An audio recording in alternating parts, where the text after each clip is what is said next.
Hello दोस्तों। Exam गुरु channel में आपका स्वागत है। आज हमारी सीटेट की सीडीपी क्लास है और जो हमारा टॉपिक है वो है अधिगम विकार। क्या है अधिगम विकार? मतलब क्या होता है ये समझेंगे, कितने तरह के होते हैं अधिगम विकार वो समझेंगे। एक दो क्वेश्चन जरूर आएंगे सीटेट के एग्जाम में, तो आपके यहाँ से एक दो नंबर तो पक्के हो जाएंगे।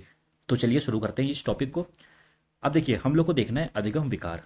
अब अधिगम विकार क्या होता है? ये होता है सीखने की अयोग्यता। मतलब सीखने में जो भी कठिनाइयाँ आती हैं उसको बोलते हैं अयोग्यता, सीखने की अयोग्यता। अब जानेंगे वो कौन कौन सी अयोग्यता होती है, उनके बारे में जानेंगे। किस अयोग्यता में कौन सा दोष होता है वो सब जानेंगे। ठीक है। तो अब मैं बता देता हूँ आपको क्या क्या हम लोग को पढ़ना है। देखिए यहाँ पे 6 लिखे हुए हैं, एक और है अफ्रेजिया। ठीक है। तो टोटल हम लोग को 7 पढ़ने हैं। तो पहला क्या है? पहला है डिसलेक्सिया। ये इंग्लिश में भी नाम लिखे हुए हैं इनके। दूसरा है डिसग्राफिया। तीसरा है डिसकैलकुलिया। चौथा है डिस्प्रेक्सिया। पांचवा है डिस्थीमिया। फिर है डिसमॉर्फिया। और एक है अफ्रेजिया। तो चलिए एक एक करके हम लोग शुरू करते हैं। तो पहला हम लोग लेते हैं डिसलेक्सिया को। किसको लेते हैं? डिसलेक्सिया को। अब देखिए डिसलेक्सिया, देखिए यहाँ पर क्या लिखा हुआ है? डिसलेक्सिया। इसका एक और नाम है एलेक्सिया। क्या है? एलेक्सिया। याद रखिएगा इसका एक और नाम है। इसमें क्या होता है? इसमें पढ़ने में दिक्कत होती है, बच्चा सही से पढ़ नहीं पाता है। हो सकता है यहाँ पे दिस लिखा हो। ठीक है। अब इसको कुछ और पढ़ दे, इसको डैट पढ़ दे, मतलब पता ही नहीं चलता उसको क्या पढ़ रहा हूँ मैं। वो पढ़ नहीं पाता है सही से। तो देखिए यहाँ क्या लिखा है? पठन संबंधित कठिनाई, मतलब पढ़ने में उसको बच्चे को कठिनाई होती है। क्या होती है? कठिनाई होती है। अब जैसे वॉच लिखा है, ठीक है, अब इसको उल्टा करके 100 पढ़ देगा। तो देखिए कठिनाई हो गई, यहाँ से देखिए कितनी गलती हो गई। तो यही इसमें होता है पठना पठन संबंधित कठिनाई। अब देखिए यहाँ पे चित्र भी बना हुआ है, फोटो के माध्यम से आप समझ सकते हैं। थोड़ा इजी हो जाएगा। अब देखिए यहाँ पे लिखा है, उसको पता ही नहीं चल रहा है ये लिखा क्या है, तो वो हेल्प मांग रही है। तो उसको बोलते हैं डिसलेक्सिया। क्या बोलते हैं? डिसलेक्सिया। ठीक है। ये लिखा है डिसलेक्सिया।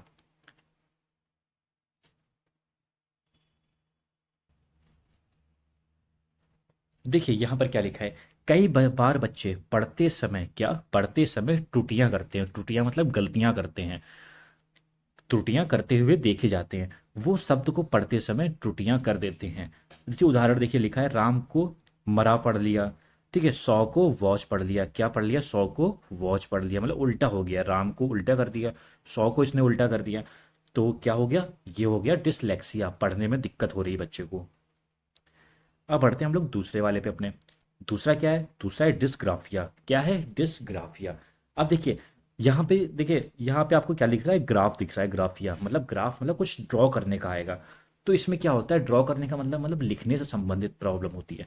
इसमें बच्चा सही से लिख नहीं पाता है, और उसको हो सकता है उसको पेंसिल पकड़ने में दिक्कत होती हो, या फिर लिख ना पाता हो, अक्षर नहीं बना पाता है। तो ये बहुत सारी दिक्कतें होती है डिस्ग्राफिया में। अब देखिए बच्चा यहाँ पे, इस चित्र में देखिए बच्चा यहाँ पे लिखने की ट्राई कर रहा है।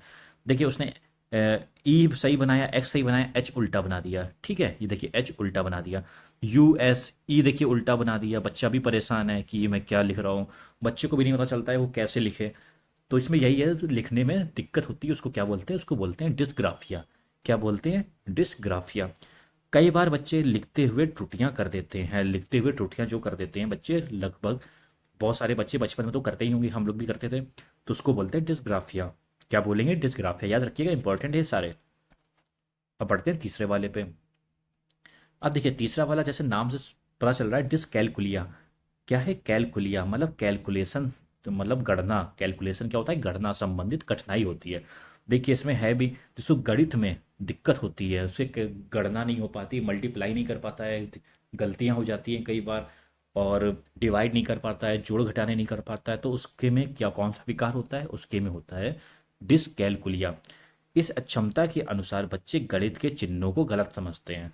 अब देखिए यहाँ बच्चे, यहाँ छोटी सी बच्ची है, उसके अगल बगल इतने सारे डिजिट लिखे हुए हैं, और वो परेशान है कौन सा डिजिट क्या है, वो समझ ही नहीं पा रही है कैसे सॉल्व करना है क्या चीज़। देखिए बिल्कुल सी परेशान सी हो चुकी है। तो डिसकैलकुलिया में क्या होगा? गणित संबंधित कठिनाई, मतलब गणित नहीं कर पाता है बच्चा, मैथ्स के प्रॉब्लम नहीं सॉल्व कर पाता है। इस जब ये विकार हो जाता है तो बच्चे यूजुअली मैथ्स से डरने लगते हैं, उनको बहुत डिफिकल्ट सब्जेक्ट लगता है, पर जबकि ऐसा है नहीं, बहुत इजी सब्जेक्ट है। अब पढ़ते हैं चौथे अपने विकार पर, जो है अफेजिया। क्या है? अफेजिया। इसको, इसमें क्या होता है? इसमें होता है भाषा संबंधित कठिनाई। अब ये यूजुअली देखी जाती है जब कोई बच्चा अपनी भाषा बोलता है और सामने कोई दूसरा भाषा बोलने लगता है तो उसको कठिनाई होती है। तो सबकी अलग बहुत सारी भाषाएं हैं, विविधताएं हैं भाषाओं में। तो देखिए यहाँ पे ये बच्चा बना हुआ है। अब ये कोई बड़ा आदमी कोई भाषा बोल रहा है, ठीक है। इस लड़की को तो समझ में आ रहा है, लेकिन इस बच्चे को नहीं समझ में आ रहा है ये क्या बोल रहा है, क्योंकि वो भाषा जानता ही नहीं है उस लैंग्वेज में। वो कभी बात किया ही नहीं है, जानता ही नहीं कैसे इसमें बात करनी है, ठीक है। तो यही होता है भाषा संबंधित कठिनाई। क्या होगा? अफेजिया। बस इतना याद रखिए, अफेजिया जब आए तो किससे संबंधित कठिनाई होगी? लैंग्वेज से। किससे? भाषा से। अब चलिए बढ़ते हैं 5वें नंबर पर। यह है अप्रेक्सिया। इसमें क्या होता है? इसमें होता है गामक कौशल कठिनाई। मतलब जो जो हम लोग अपने शरीर की गतिविधि करते हैं, अपने बॉडी अंगों से गतिविधि करते हैं, यहाँ बच्चा वो नहीं कर पाता है। मतलब मोटर स्किल्स नहीं कर पाता है बच्चा। जैसे चल नहीं पाएगा, हो सकता है चल नहीं पा रहा, हो सकता है बोल भी नहीं पा रहा है, हो सकता है उसको अपने मुंह पे कंट्रोल नहीं है, तो अपना जबड़ा नहीं हिला पा रहा है, बोल नहीं पा रहा है, ठीक है। उसको बोला जाए भागो तो मतलब बैलेंस नहीं बना पा रहा है शरीर का, तो उसको बोलते हैं अप्रेक्सिया। क्या होता है? स्किल्स मोटर करने में कठिनाई होती हैं, मोटर स्किल्स करने में कठिनाई होती है, जिसको बोलते हैं गामक कौशल कठिनाई। चलिए पढ़ते हैं अपने 6 नंबर पर। ये क्या है? डिस्थीमिया। ये देखिए, याद कर लिया, डिस्थीमिया का मतलब क्या होता है? जिस ये वैसी स्टेज होती है जहाँ पर कोई इंसान बहुत तनाव में होता है, मतलब बहुत टेंशन ले रहा होता है, बहुत तनाव वाली स्थिति होती है, तो उसको बोलते हैं डिस्थीमिया। देखिए यहाँ पे लड़की है, वो बेचारी पता नहीं किस सोच में बैठी हुई है। कभी ये देखिए मतलब बहुत परेशान सी है, तो इसको बहुत तनाव है। तो ये इसकी स्टेज कौन सी हो गई? इसकी स्टेज हो गई डिस्थीमिया। कौन सी स्टेज हो गई? इसकी हो गई डिस्थीमिया। अब बढ़ते हैं आज के लास्ट वाले पे। डी ये है डिसमॉर्फिया। क्या है डिसमॉर्फिया? इसका मतलब देखिए क्या लिखा है? भ्रम वाली स्थिति। क्या होती है भ्रम वाली स्थिति?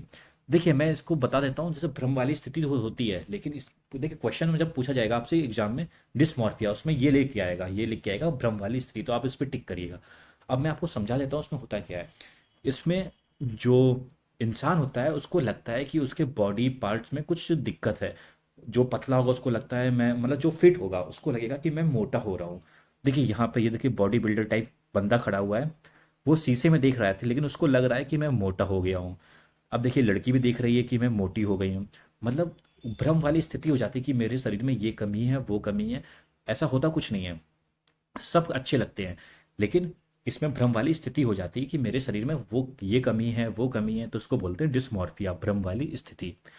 तो हम लोगों ने कितने पढ़ लिए? हम लोगों ने 7 पढ़ लिया, ये लास्ट था। हम लोगों ने कितने? 7 पढ़ लिए हैं। एक बार देख लेते हैं कौन कौन से थे। देखिए डिसलेक्सिया पढ़ लिया, इसमें क्या था? पढ़ने से संबंधित, ठीक है। डिसग्राफिया, लिखने से संबंधित दिक्कत होती थी। डिसकैलकुलिया से मैथ्स नहीं समझ में आती थी, मैथ्स करने में दिक्कत होती थी।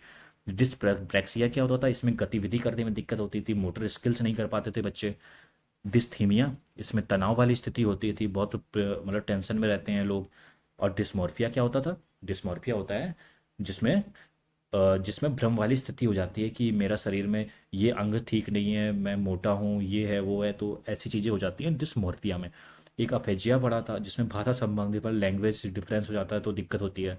तो हम लोगों ने ये सारे कवर कर लिए हैं, और जो भी एग्जाम में आएगा इन्हीं सातों में से आएगा, ठीक है। इन 7 में से ही एक दो आएंगे जो आपके एकदम पूरे 100% मार्क्स लेकर आएंगे। कितने मार्क्स लेके आएंगे? पूरे 100%। क्योंकि आपका क्वेश्चन इससे से गलत नहीं होना है। तो चलिए टॉपिक को ख़त्म करते हैं यहाँ पर। अगर आपको वीडियो अच्छा लगा हो तो लाइक करिएगा और चैनल को सब्सक्राइब जरूर करिएगा। और हमारा टेलीग्राम चैनल का लिंक है, वहाँ आपको इसकी PDF मिल जाएगी, तो टेलीग्राम को जरूर ज्वाइन करिएगा। धन्यवाद।